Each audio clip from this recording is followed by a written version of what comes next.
Jean-Claude, à la croisée des chercheurs, des étudiants, en quoi le territoire peut être un levier pour finalement permettre le développement de cette économie verte dont nous parlons depuis 1h30. Bonjour à tous.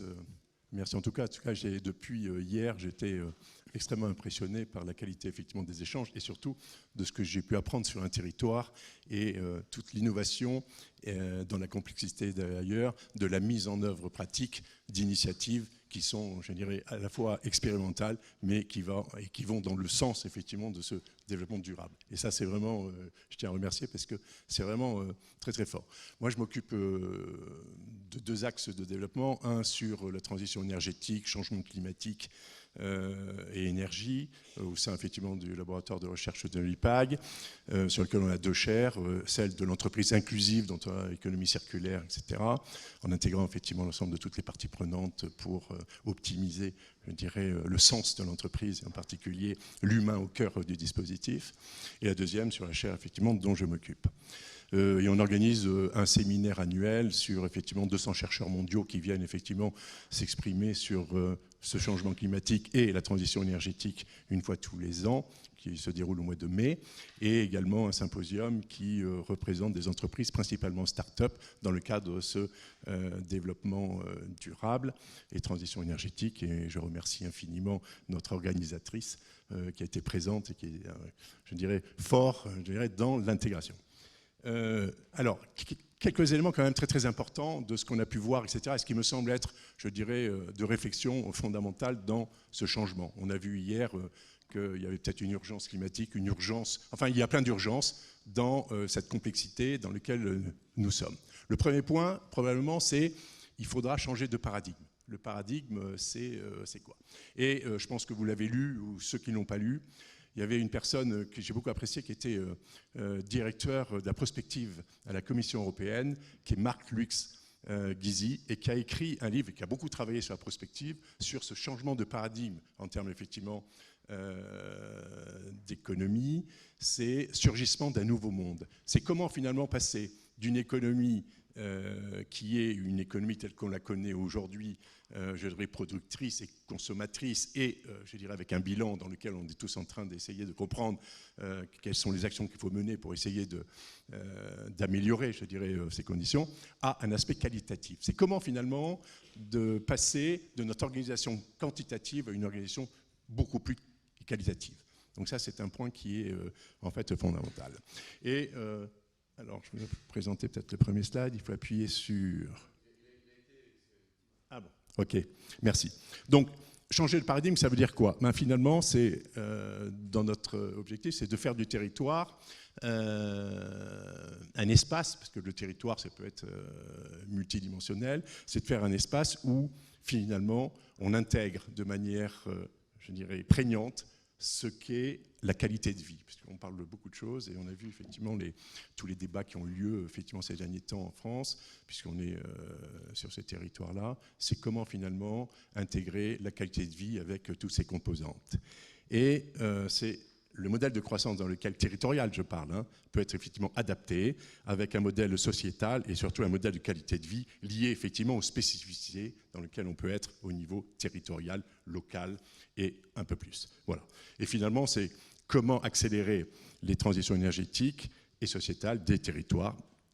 Et surtout, quand on voit effectivement les deux composantes, c'est comment je rends le changement possible. Et je crois que c'est là une des clés du succès je dirais, de l'ensemble de ces évolutions, en tout cas de ces transformations qu'il faudra mettre en œuvre, c'est comment accompagner, en tout cas rendre le changement possible et souhaitable, et surtout également perceptible. Parce que finalement, on a beau faire mettre en œuvre un certain nombre effectivement de mesures, s'il n'est pas perceptible par le citoyen, s'il n'est pas perceptible effectivement par une partie des parties prenantes, on aura plus de difficultés à faire cette transformation.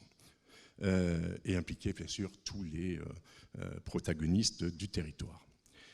Et ce que j'ai entendu au cours de ces différentes interventions, c'est que finalement on est dans la création de la valeur locale et partagée. et toutes les expériences qu'on a pu voir, qui sont des initiatives à la fois individuelles, un peu collectives, c'est comment en fait intégrer l'ensemble effectivement des dispositions que vous avez au niveau local, capable effectivement d'intégrer cette boucle à valeur ajoutée.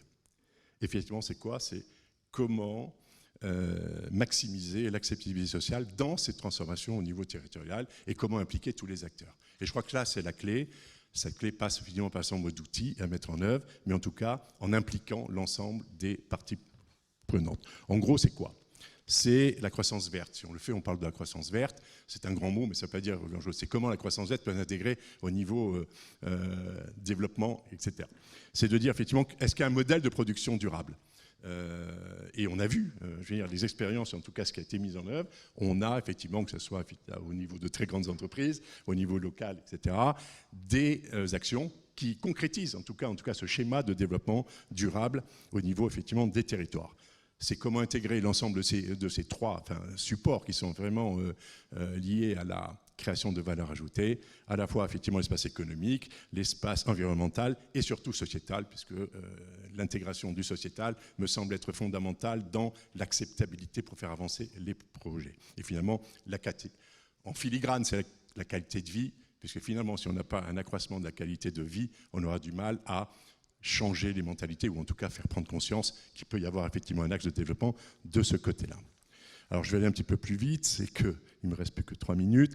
Une approche globale du territoire, c'est qu'en fait, il y a 3 points qu'il faut voir, c'est qu'on ne peut plus voir effectivement un espace territorial simple, c'est qu'il faut bien comprendre les différents niveaux dans lesquels on est dans la perception de ces territoires. À la fois, il faut qu'ils soient holistiques, systémiques, parce que regarde de la complexité, et surtout inclusifs, parce que si on n'est pas dans cette vision inclusive du développement, on n'arrivera pas à se développer. Finalement, c'est comment imaginer aujourd'hui, non pas en top-down, mais en down, c'est l'ensemble effectivement de construire quelles sont les constructions de nouveaux modèles de croissance avec l'ensemble des parties prenantes, mais qui sont liées à chaque territoire. Et je vois, sur le territoire local ici, ce que vous avez été capable effectivement de faire. Je vois effectivement sur d'autres territoires qui ne sont pas obligatoirement d'ailleurs en France, la crédibilité et la compétence de mettre tous les acteurs capables effectivement de réinventer de modèles économiques durables. Enfin, c'est dans cette perspective de dire finalement comment on co-construit, c'est qu'on ne peut pas être seul, finalement, c'est de mettre l'ensemble effectivement de toutes les parties ensemble, de réfléchir ensemble par rapport effectivement à une qualité de vie qui doit être effectivement réelle, durable, mais surtout, en tout cas, souhaitable. Et là, on est dans le débat, on est dans la compréhension des territoires. Et après, on a une boucle vertueuse. Si j'ai mis en fait VUH, Schneider, Dalca, c'est parce qu'on travaille avec eux sur un certain nombre de sujets. Veolia sur l'eau, sur des territoires, sur la compréhension des bassins d'eau, etc. Est-ce que de l'eau potable, on est obligé de mettre de l'eau potable pour arroser en fait les fleurs? Et c'est comment recréer des systèmes je dirais durables et plus pertinents, et en tout cas à croissance verte et vertueuse dans le cadre effectivement du développement. Et c'est comment impliquer également les citoyens, mais c'est là où j'admire, c'est qu'ici, j'ai entendu beaucoup parler de l'implication des citoyens dans les modèles dans lesquels effectivement vous voulez vous développer. Et ça, c'est vraiment un point, et tous les territoires ne sont pas au même niveau, et ça, je peux vous assurer qu'on est plutôt en top-down qu'en élévation, mais ça, c'est un point qui me semble être en fait fondamental. Et donc, on a des boucles de création de valeur impliquant la capacité de redéfinir ensemble un modèle économique local inclusif. C'est ce que vous faites. Voilà. Ensuite, il faut bien mesurer, ce sont tous les indicateurs de qualité de vie qu'on peut mettre en place, etc., qui permettront effectivement de pouvoir, à un instant T, de dire voilà où est-ce qu'on en est, à un instant T1 où est-ce qu'on en est, et à un instant T2. Si on ne mesure pas la variabilité, on aura du mal avec l'ensemble effectivement des composantes sur la production locale et la visibilité. Mais je vois qu'ici, il y a eu beaucoup d'expériences qui ont été faites. En fait, ce qu'on démontre aujourd'hui, si on veut développer le durable, c'est effectivement avec, par et pour le territoire. Et enfin, la conclusion, c'est agir sur les 3 niveaux de la complexité. On est dans un monde qui est de plus en plus complexe. Si on reprend Teilhard de Chardin, qui a déjà anticipé effectivement cette complexité, il avait dit plus le monde se complexifiera et plus il faudra élever notre niveau de conscience. Et finalement, on en est là aujourd'hui dans les changements de paradigme. Il faudra changer notre niveau de conscience, capable de pouvoir faire accepter, en tout cas de partager l'ensemble de ces évolutions.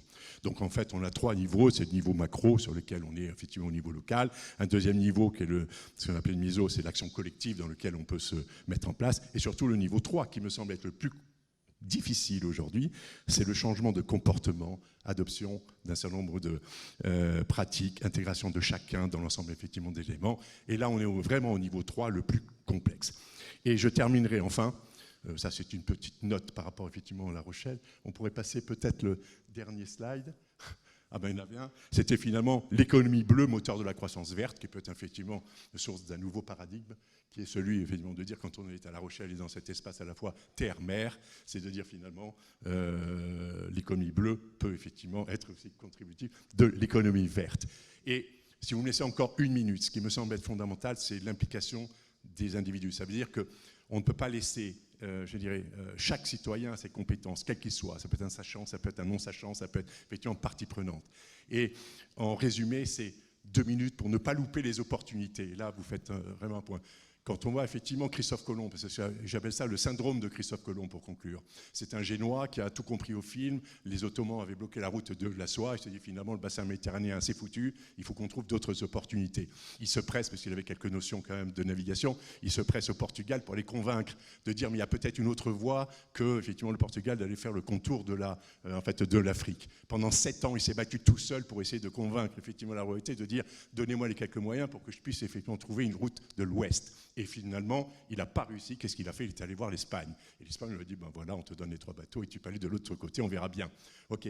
Mais quand on n'écoute pas tout le monde, il s'avère effectivement que le Portugal a tout perdu et l'Espagne, pendant un siècle, a pu effectivement conquérir et être effectivement les nouveaux rois du monde.